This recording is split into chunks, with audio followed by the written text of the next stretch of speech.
त्रिविक्रम राजाच्या शरीरात मी प्रवेश केला तर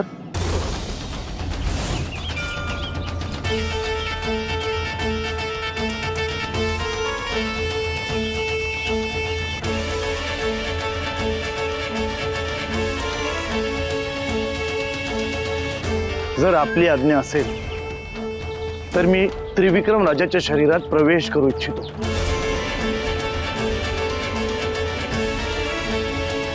हे कार्य मी करतो। परंतु गुरुवर, हे एक अत्यंत धोकादायक कार्य आहे, म्हणून मी म्हणत होतो की मी पर काय प्रवेश करतो। तू योग्यच बोलतो आहेस गोरक्षा, परंतु मी या आधीही स्थिर राज्यामध्ये राहिलो आहे। राज्यकारभार कसा चालतो हे मी जवळून पाहिलं आहे।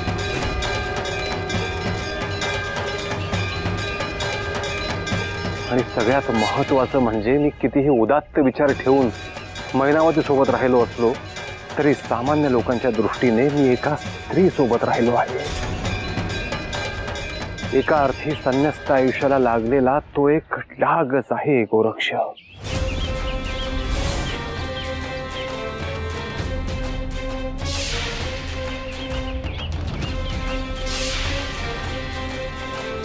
आता यानंतर केवळ मीच तुमच्या आयुष्यात असणार आहे।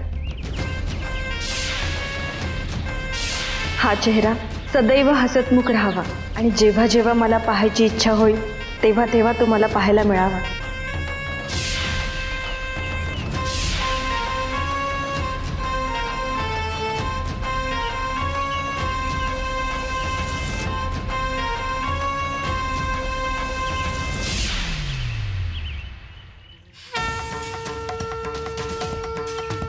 गुरुवर, आपण सांगता आहात त्यावर माझा पूर्ण विश्वास आहे।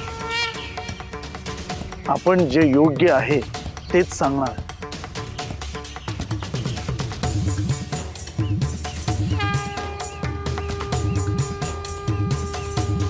मी आता त्रिविक्रमच्या देहात प्रवेश करायला तयार आहे, परंतु त्याआधी एक सुरक्षित जागा लागेल जिथे मी माझे हे शरीर ठेवू शकेन। आपण तात्काळ शोधाला सुरुवात करू। राज्यात सगळ्या घटनांना वेग आला असेल।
गुरुवर, आपण राजधानीपासून दूर आलो आहोत,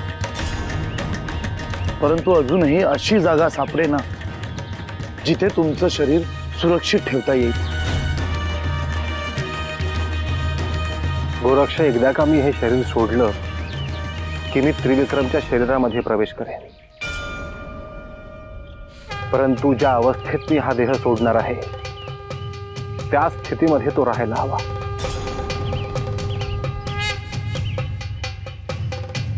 शरीर थोडं जरी हलवलं तरी मला पुन्हा त्या देहात प्रवेश करता येणार नाही।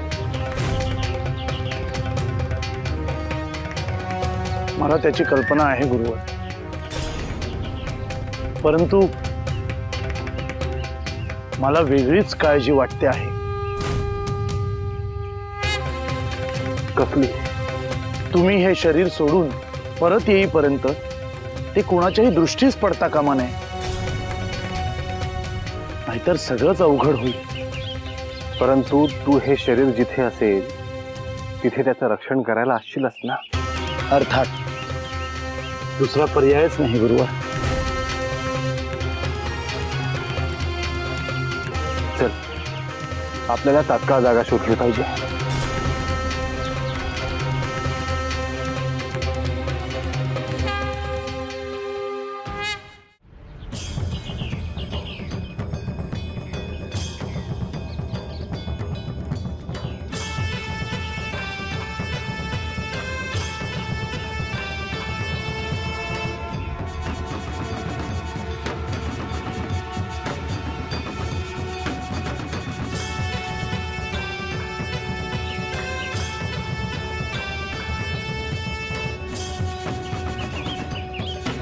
गुरुवर, आपण नगरापासून दूरवर आलो आहोत, परंतु तरी अपेक्षित असे स्थान काही दिसेना.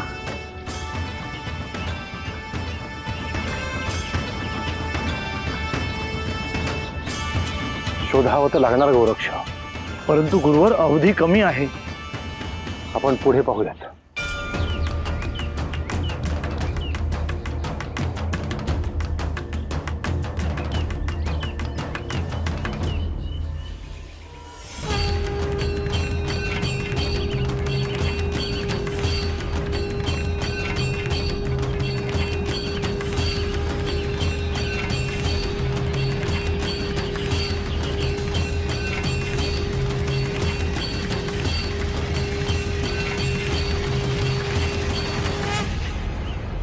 ते बघ गोरक्ष, तिथे मंदिर दिसते आहे. होय गुरुवर, तिथे काहीतरी होऊ शकेल. परंतु गुरुवर, आपला देह मंदिरात कसा ठेवणार? तो कोणालाही दिसणार. आधी ते स्थान पाहू तरी. ये.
ज्याची वाट बघत होतो ते झालं बघ. गेला एकदाचा राजा. वय आता उद्याच्यालाच राज्यात टोळ्या घुसवितो. उद्याच वय आता सुबारावला जाऊन सांगतो ना बघ, त्याचं राज होणार. चल निघतो मी.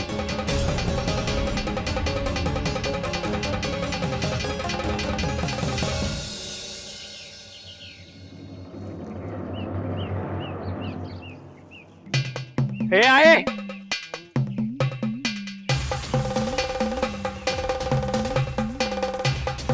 तू मला धन देणार आहेस का ना ते सांग आधी. तू एक काम कर, मला तू चल आणि बाजारात नेऊन विक. आता तुला कोण विकत घेणार आहे? माझं नशीबच फुटकय. अरे संपत, राजवाड्याकडून देवळासाठी जे जे काही येतं त्यात कसं बसं भागवते मी. आणि देवळात कोण काय काय आणून ठेवतो त्याचं काय? अरे संपत, रानमाळावरचं देऊळ हे, इथे कोण येणार आहे? आणि आलं तरी कुठे कोण काय ठेवतं?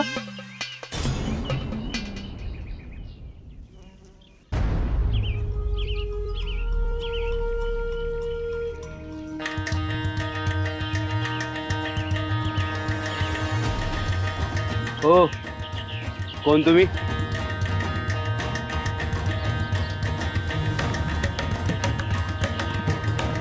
वाटसरू आहोत असं समजा. दर्शन घ्या आणि व्हा पुढे.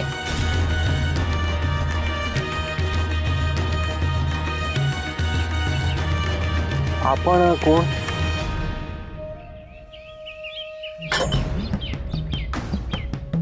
जानकीबाई माझं नाव.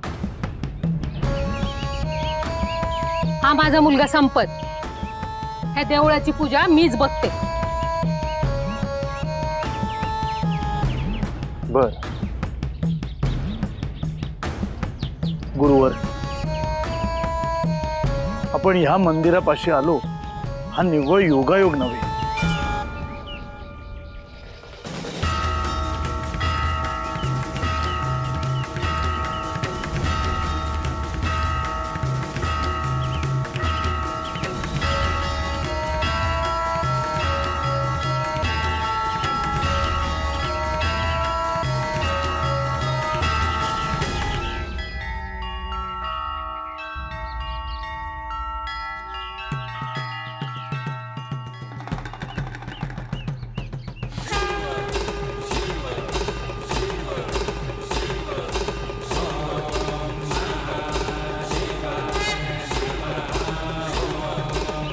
हे श्री महादेव, काय आज्ञा आहे?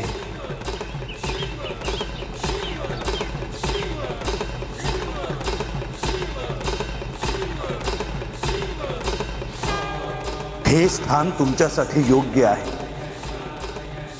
मंदिराला तळघर आहे.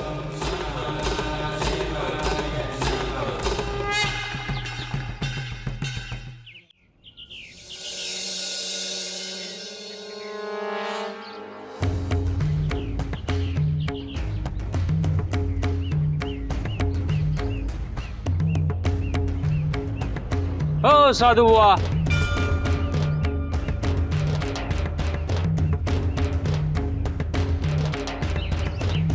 तुमच्याकडे एखादी सोन्याची मोहर आहे की नाही? हा?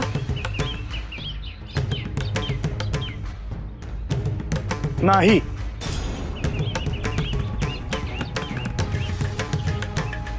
मग तुमच्याशी बोलून काही उपयोग नाही.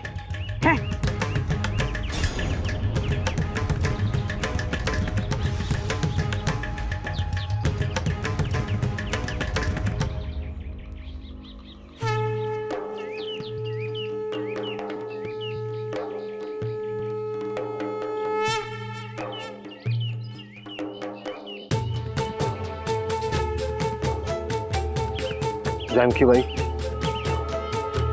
ह्या मंदिराला तळघर आहे का? हे कोणालाच माहित नाही. तुम्हाला कसं काय ठाऊक?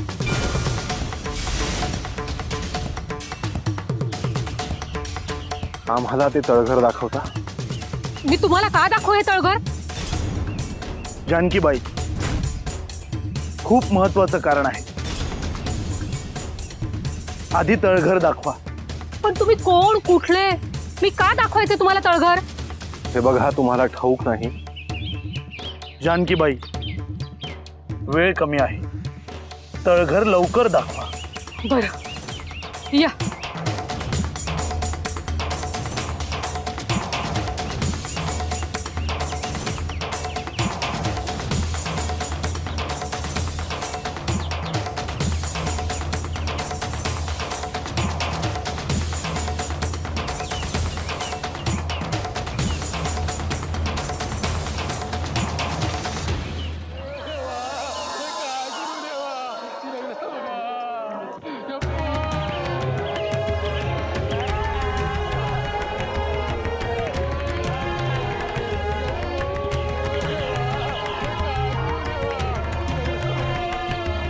अमात्य, मी तुम्हाला सांगितलं होतं मी सती जाईन. अंत्यविधीची तयारी सुरू करा. देवी, आपण पुन्हा एकदा विचार करावा. मी निर्णय घेतलाय. देवी, परंतु अजून याच दुःखातून प्रजा सावरलेली नाहीये. महाराजांनी या राज्यासाठी आपलं संपूर्ण आयुष्य वेचलं, पण मृत्यूने फसवलं. आपले दुःख आम्हाला समजते आहे देवी, परंतु अशा प्रसंगी आम्ही आपले सांत्वन ते काय करणार.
गोरक्ष, शिवमंदिराचे हे तळघर अगदी योग्य आहे. होय, हे राजधानीपासून दूर आहे आणि इथे कडेला लोकवस्ती देखील नाही. आणि इथे येताना फारसं कोणी दिसतही नाही.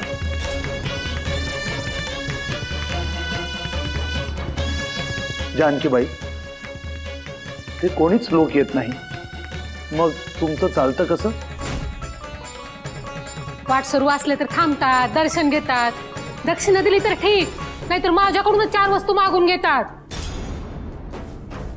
मग तुमचा चरितार्थ चालतो तरी कसा? अहो, राजानं बांधलेलं मंदिर आहे ना हे. राजवाड्यातून मानधन घेत राहतं.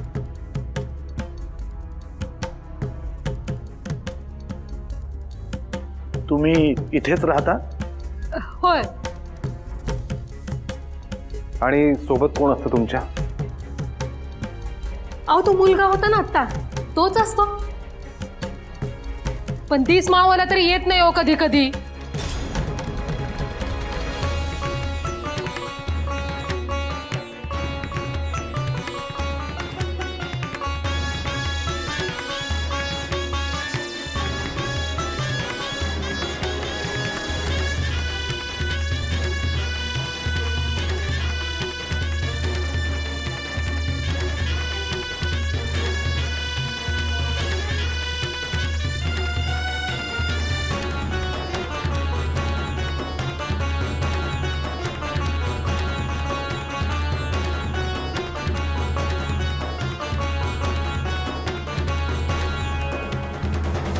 गोरक्ष, मला वाटतं सर्वार्थाने ही जागा फार उत्तम आहे. मग आपण विधीला सुरुवात केली तरी चालेल.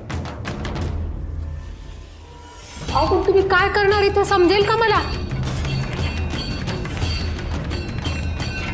ह्यांना सगळं समजावून सांगावंच लागेल गोरक्ष. जानकीबाई, तुम्हाला हे ठाऊक आहे का की तुमच्या राज्याचे राजे मरण पावले आहेत? हो का? अगो बाई, मग तर माझं मानधन कोण द्यायचं? काळजी करू नका, तुमचं मानधन तुम्हाला मिळेल. कसं काय? हा, तुम्हाला कसं काय ठाऊक? जानकीबाई, हे श्री मच्छिंद्रनाथ आहेत.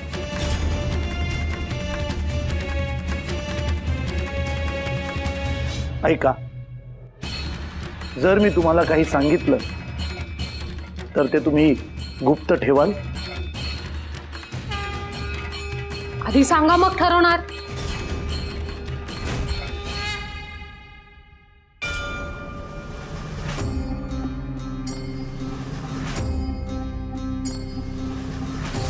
हे पहा, तुमचा राजा मरण पावला आहे आणि त्याला मी जिवंत करू शकतो.